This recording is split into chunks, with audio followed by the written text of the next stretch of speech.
Em agosto do ano passado, eu fiz uma compra que mudou completamente a maneira como eu estudo, tornou o processo mais prazeroso e abriu um mundo de possibilidades de organização.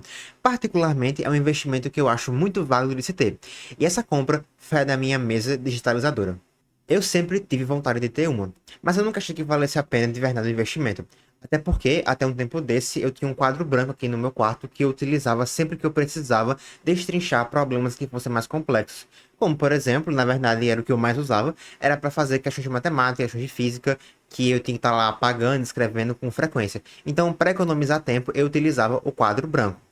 Ajudava muito porque eu precisava ficar em pé para poder usar ele, e além de ser fácil de apagar e escrever e apagar, para mim, que eu sou uma pessoa bastante agitada, ficar em pé e poder ficar andando e discutindo sozinho, enquanto eu anotava no quadro, ajudava muito e tornava o processo de resolução de questões muito mais efetivo. No entanto, existiam alguns problemas com essa abordagem. O primeiro era que muitas vezes eu me via numa situação onde eu tinha uma questão numa lista e eu tentava resolver ela no caderno. Mas aí quando eu não conseguia, eu ia pro quadro e ia fazer lá no quadro. Só que se eu precisasse entregar aquela lista de questões, eu tinha que ter o trabalho de pegar o que eu fiz no quadro e reescrever no caderno, né, para poder enviar para o professor. E outro cenário também que era muito frequente era de eu estar estudando uma lista de questões ou alguma demonstração matemática, fazendo o quadro para poder fixar a questão, a demonstração, fazendo o quadro e ia para o próximo. Só que eventualmente eu me bateria com algum problema, eu me batia com algum problema que era semelhante ao que eu tinha feito no quadro. Mas como eu não tinha nenhum registro, porque a única forma de eu registrar o que eu escrevi no quadro branco seria se eu tirasse uma foto, e eu geralmente não fazia isso, eu simplesmente perdia aquele registro e quando eu me batia numa questão ou num problema semelhante ao que eu já tinha feito no quadro, eu olhava e falava, beleza, já fiz isso. Eu lembro como é que resolve? Não. Acontecia muito isso. Eu sabia que tinha feito no quadro, mas como eu não tinha registro, simplesmente se perdia na minha memória. E existia também um outro problema que era do espaço limitado. Mesmo usando um quadro branco, eventualmente o espaço acabava, né? Porque o espaço é limitado e eu não tinha um quadro muito grande. Então, como eu tinha um espaço limitado, muitas vezes eu começava a escrever e aí eu chegava na metade da questão. Só que não tinha mais espaço no quadro. Aí eu tinha que ir lá, apagar o começo da questão e continuar. Só que assim, isso vira uma bola de neve e cria uma desorganização muito perceptível. Fora o fato de que, querendo ou não, muitas vezes eu tinha que, tipo, sair do quadro e vir pro computador, me deslocando para poder olhar algum material de apoio, ou até mesmo olhar a questão de novo, ou eu tinha que imprimir a questão, imprimir uma lista. Então, assim, era bem mais burocrático usar o quadro branco. Uma pausa pro café. Então, com esses três problemas em mente, retrabalho, persistência e espaço, eu finalmente resolvi que eu tinha motivos suficientes para comprar uma mesa digitalizadora.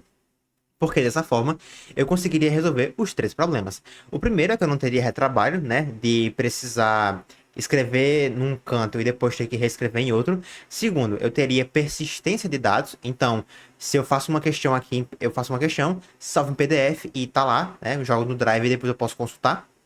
E terceiro, eu não teria problema de espaço, porque como eu estou num ambiente digital, eu posso criar múltiplas folhas ou ter uma folha infinita, né? Para poder usar o tanto que eu quiser. E vale ressaltar também que o uso da mesa me permitiu lidar melhor com materiais digitais, como livros, slides. E isso era uma coisa que não estava listada inicialmente nos motivos, mas que eu acho importante ressaltar porque ajuda muito nesse aspecto. E a mesa que eu comprei foi uma Wacom CTL 472. Eu acho que esse aqui é o modelo mais comum e fácil de você encontrar por aí. Geralmente você vai achar ele na faixa de 200, 250 e não tem muito segredo de você configurar. Basicamente é só você instalar os drivers, conectar no USB e já era. E assim, de fato, pode parecer estranho você olhar para isso aqui e você imaginar que você pode escrever nisso aqui sem olhar, porque né, você não vai olhar para o preto, né? Você vai ter que olhar para a tela. E de fato, é estranho. No começo é bem estranho. Mas assim, eu pelo menos depois de uma meia hora usando, me acostumei rapidamente. É uma sensação, assim, é uma memória muscular parecida com a de utilizar o mouse. Para usar a mesa, existem vários programas que você pode utilizar que permitem que você use a caneta, né, para poder escrever. Muita gente gosta de usar o OneNote no Windows porque ele tem suporte para tela infinita, se não me falha a memória, e tá ali dentro da suíte Microsoft, né? Então você salva no OneDrive e tá salvo. O Microsoft Whiteboard também é uma opção muito legal, porque você pode criar vários quadros brancos para você poder utilizar. Tem o PowerPoint também, que o pessoal usa muito, né? Principalmente professor, porque você pode escrever por cima do slide que você produziu.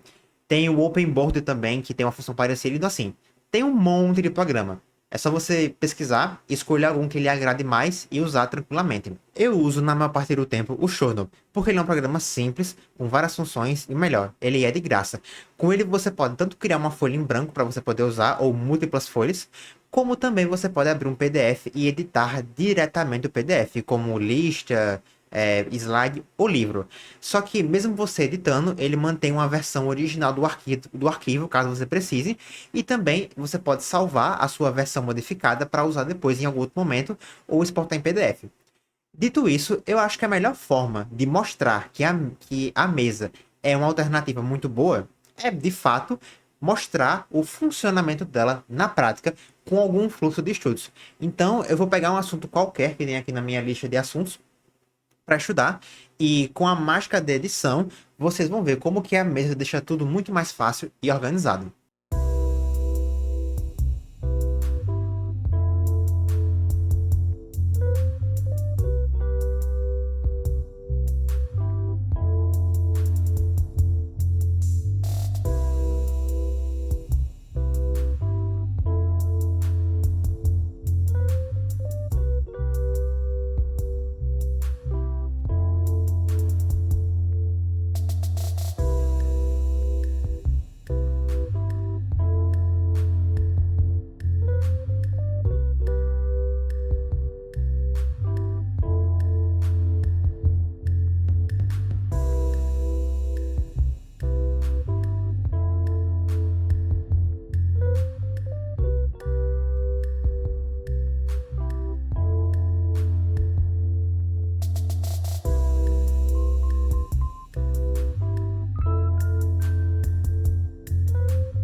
Então veja, ao final da sessão de estudo, eu consegui armazenar as minhas anotações, os materiais com os meus comentários, tudo categorizado em pastas e com as suas respectivas datas, justamente matando os problemas que eu tinha listado anteriormente.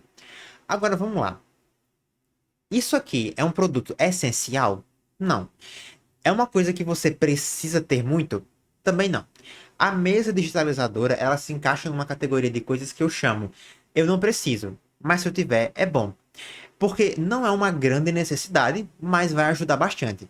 Então, se você puder fazer esse investimento, e claro, ele fizer sentido para o seu uso, é totalmente válido. Então, para quem gosta de fazer muitas anotações em material, principalmente cálculo, ou então se você utiliza muito material digital, ou até se você dá aula, faz todo sentido ter uma. E provavelmente vai valer bastante o investimento. Agora, se você quer escrever textos longos, como por exemplo uma redação, ou então se a sua ideia é fazer anotações em aulas presenciais, você provavelmente se beneficiará muito mais se tiver um tablet. Agora, só um detalhe para reforçar. A mesa, ela é apenas mais uma ferramenta do meu fluxo de estudos. E eu uso bastante ela. Mas eu não dispenso o uso do caderno e livro, a moda antiga, né? É apenas mais uma opção que eu posso utilizar. E geralmente eu costumo usar a mesa junto com o caderno, junto com algum material digital, junto com o livro.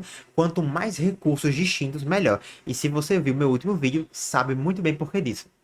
Então, por hoje é isso. Obrigado por ter assistido até aqui. E comente se você tem uma mesa como essa ou está pensando em comprar uma. Eu ficarei muito feliz em debater com você. Então, deixa o like e até a próxima.